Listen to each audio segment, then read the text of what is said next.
واللعن الأبدي على أعدائهم أجمعين.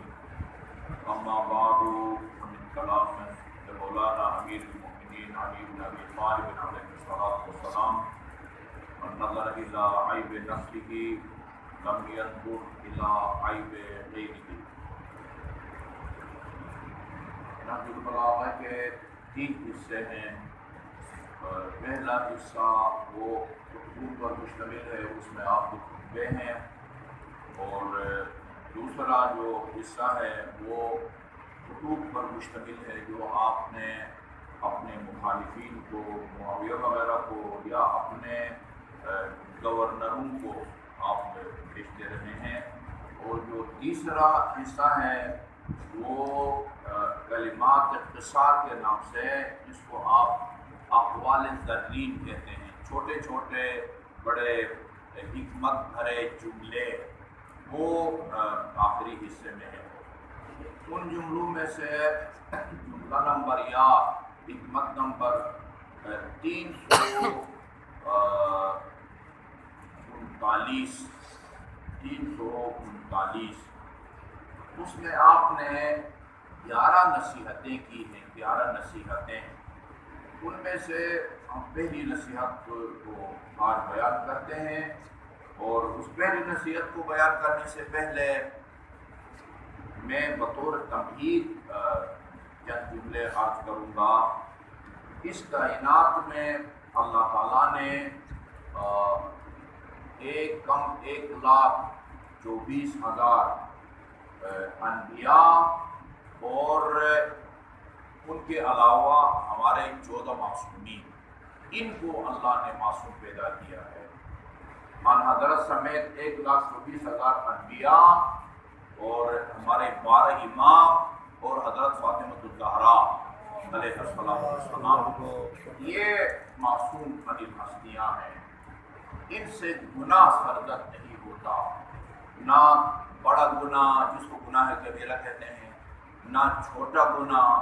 ہمارے عقیدے کے مطابق جو ہم مدارس میں طلباء کو پڑھاتے ہیں، نسیان، معصوم بھولتا بھی نہیں ہے، بھولتا بھی نہیں ہے. اب نبی کو یا رسول کو یا امام کو کیوں معصوم ہونا چاہیے، وہ ہم وہاں پڑھاتے ہیں. اس کا خلاصہ آپ کی خدمت میں عرض کروں 2 جملوں میں کہ اگر نبی یا امام یا رسول معصوم نہ ہو اور یا جان بوجھ کے یا غلطی سے، بھولے سے وہ گناہ کر بیٹھے، اس سے لوگوں کا اعتماد اٹھ جاتا ہے. یہ بات کہیں ہے، ہو سکتا ہے بھولے سے کہیں ہو، غلطی سے کہیں ہو، اعتماد اٹھ جاتا ہے. خلاصہ یہ ہے کہ مفصل دلائل ہیں. ایک دلیل یہ ہے کہ جو بھی الہی نمائندہ ہے، نبی ہو یا رسول ہو یا امام، اگر اس سے گناہ سرزد ہو سکے تو اس سے اعتماد اٹھ جاتا ہے. لہٰذا 1,24,000 انبیاء، 12 امام اور حضرت فاطمۃ الزہرا علیہ السلام یہ معصوم ہیں. ان کے علاوہ اس دنیا میں اور بھی بہت سارے افراد ہو سکتے ہیں جن سے ساری زندگی گناہ سرزد نہیں ہوا، ساری زندگی نہ گناہ کبیرہ سرزد ہوا، نہ ساری زندگی گناہ صغیرہ سرزد ہوا، لیکن وہ معصوم نہیں کہلاتے. معصوم نہیں کہلاتے. معصوم اللہ تعالیٰ یہ دیا، وہ ان کو ہم عادل کہہ سکتے ہیں جن سے ساری زندگی نہ کوئی گناہ کبیرہ سرزد ہوا ہے نہ گناہ صغیرہ. عادل کہہ سکتے ہیں لیکن معصوم نہیں کہہ سکتے. معصوم سے گناہ سرزد نہیں ہو سکتا. وہ معصوم اس دنیا میں آتا ہے اور معصوم اس دنیا سے اٹھتا ہے. عادل وہ جسے کہتے ہیں عدالت آنے جانے والی چیز ہے، آتی ہے جاتی ہے. ایک بندہ ایک عرصے تک عادل تھا، نہ گناہ کبیرہ کیا نہ گناہ صغیرہ کیا جی، لیکن وہ شیطان کے بہکاوے میں آ سکتا ہے. اس کے ساتھ خدا کی طرف سے کوئی خاص عنایت نہیں ہوتی. کہ جو اس کو ہر قسم کے گناہ سے روکے. معصوم کے پاس خدا کی طرف سے خاص عنایت ہوتی ہے. لہذا آیت کثیر میں ہے کہ اللہ تعالیٰ اہل بیت اطہار سے ہر قسم کے رجس اور پلیدی کو دور رکھنے کا ارادہ فرماتا ہے. یہ یعنی معصوم بنانا یہ خدا کا کام ہے. وہ یہ انہی ہستیوں کو اس نے معصوم بنایا ہے. اس کائنات میں آخری ہستی جو معصوم پیدا ہوئی ہے وہ ہمارے آخری امام تمام اجل اللہ تعالیٰ فرج شریف ہے. ٹھیک ہے. تو معصوم کے علاوہ باقی لوگوں سے غلطیاں سرزد ہو سکتی ہیں. رسول خدا کے اصحاب سے غلطیاں سرزد ہوتی رہی ہیں. امیر المؤمنین کے مخلص صحابیوں سے اصحاب سے غلطیاں ہوتی رہی ہیں. سرزنش کی ہے. آپ نے ان کو ڈانٹا ہے. گورنر بنا کے بھیجا تھا عثمان بن حنیف کو بصرہ کا. آپ اس سے غلطیاں ہو گئی اور بلا کے آپ نے اس کی جو ہے نا جیسے کہتے ہیں نا لائن حاضر کیا کر کے اس کی سرزنش کی. اور علی کا گورنر اس سے غلطی سرزد ہوتی ہے. اور بھی اصحاب ہیں جو بعض کی چھوٹی موٹی غلطیاں ہوتی ہیں, بعض سے اتنی بڑی غلطیاں بلکہ سنگین گناہ سرزد ہوتے ہیں جن کی وجہ سے جہنم ان کے لیے مقدر بن جاتا ہے. میں نے کسی جمعہ کا خطبہ میں کہا تھا یہی شمر جس سے برا لفظ ہم سوچ بھی نہیں سکتے.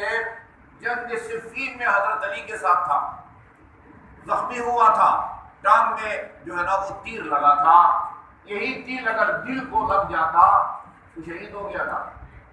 سیدھے جنت جانا تھا اس نے. ٹھیک ہو گیا. اور پھر انجام کیا ہوا اس کا؟ کربلا میں نواسہ پیغمبر کی شہادت کا ذمہ دار ٹھہرا. یہ کل امیر المؤمنین کا صحابی تھا, آپ کے رکاب میں لڑنے والا تھا, اور انجام کے طور پر وہ جہنمی ہو گیا. معصوم سے ساری زندگی کوئی غلطی سرزد نہیں ہو سکتی. معصوم کے علاوہ غلطیاں سرزد ہو سکتی ہیں. ہو سکتا ہے تاریخ میں ایسی ہستیاں گزری ہوں کہ معصوم نہ ہونے کے باوجود زندگی میں انہوں نے کوئی گناہ نہ کیا ہو سکتا ہے ساری زندگی ان کی عدالت میں گزری ہو. میں ایک نمونہ عرض کرتا ہوں کہ کیسے لوگ گزرے ہیں. ایک بہت بڑے مجتہد گزرے ہیں, احمد مقدس اردبیلی, نام ان کا احمد تھا. اردبیل عراق کا ایک شہر ہے, وہ وہاں کے رہنے والے تھے. اس کو زہد و تقوی اور پرہیزگاری کی وجہ سے نام ہی اس کا مقدس پڑ گیا تھا. یعنی اردبیل شہر کا رہنے والا مقدس جس کا نام شیخ احمد ہے یا آیت اللہ احمد کہیں. کہتے ہیں یہ سبق ہے, یہ اس قسم کے قرآن میں بھی واقعات ہیں نا تاریخ میں, یہ سبق کے لیے ہے داستانیں. یہ ایک کسی بندے سے سواری اس نے کرایہ پر لی, جس طرح ہم گاڑی کرایہ پر لیتے ہیں نا. اس زمانے میں گاڑیاں تو تھی نہیں. کسی سے کوئی گھوڑا یا گدھا یا خچر سواری کرایہ پر لی. نجف سے کاظمین, جہاں امام موسیٰ کاظم علیہ السلام اور امام محمد تقی علیہ السلام کی زیارت ہے. ایک زری کے اندر دونوں اماموں کی قبریں ہیں. زیارت کر کے جب واپس نجف آنے لگا تو اس کو کسی نے ایک خط دیا, یہ خط آپ نجف میں فلاں آدمی کو دے دیں. اس نے یہ خط دینے سے انکار کر دیا. کہا یہ جو میں کرایہ پر سواری لایا ہوں نا, گھوڑا یا گدھا یا خچر, خود سوار ہونے اور اپنا سامان اس پر لادنے کے لیے میں نے سواری لی ہے. میں نے ان سے اجازت نہیں لی کہ آپ کا خط یا کوئی اور چیز. کتنا گرام وزن ہوگا اس خط کا. جو بندہ اتنی احتیاط کرتا ہے, کیا خیال ہے کوئی گناہ ہے؟ اگر اٹھا بھی لیتا تو شاید گناہ نہ ہوتا, اور یقیناً اس سواری کا مالک راضی بھی ہوتا کہ چند گرام اضافی وزن رہنے پر. لیکن احتیاط کی حد یہ ہے کہ بندہ اتنے جو ہے نا وہ جو ہے نا چھوٹے جو ہے نا قربانیوں سے پرہیز کرتا ہے. ہو سکتا ہے دنیا میں ایسے افراد گزرے ہوں جن کی ساری زندگی اللہ کی اطاعت میں گزری ہے، نہ گناہ کبیرہ کیا ہے، نہ گناہ صغیرہ۔ اچھا، اب آئیے مولا کیا فرماتے ہیں، غلطی کسی سے بھی ہو سکتی ہے۔ فرماتے ہیں کہ جو آدمی اپنے اندر عیب، خامیاں اور کمزوریاں تلاش کرتا ہے، وہ دوسروں کے اندر خامیوں کو، کمزوریوں کو تلاش نہیں کرتا۔ وہ اپنی کمزوریوں اور اپنے گناہوں کی طرف متوجہ ہی نہیں ہے، وہ اس ظان یا خیال میں ہے کہ میں تو جو ہے نا وہ عدالت کا جو آخری درجہ ہے اس کے اوپر فائز ہوں، اور لوگوں کی کمزوریاں تلاش کرتا ہے۔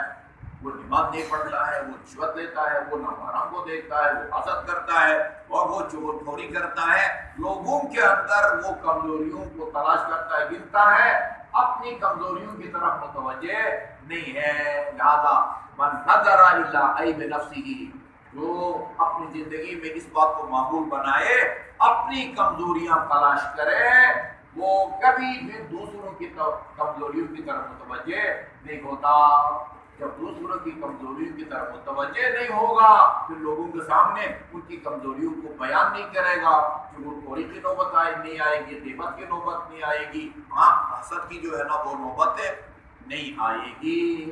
لہذا یہ جو ہے نا روایات میں کہ محاسبہ کرو قبل اس کے تمہارا محاسبہ کیا جائے، محاسبہ کا مطلب یہی ہے کہ اپنے روزمرہ کی زندگی میں اپنی روزمرہ زندگی کا جائزہ لیں کہ صبح سے شام تک میں نے کیا کیا، غلط کام کیا ہے، کون سی غلط نگاہ ڈالی ہے، وہ دوسروں کے عیب تلاش کرنے کی نوبت بھی نہیں آئے گی۔ اللہم صلی اللہ علیہ وسلم یا اللہ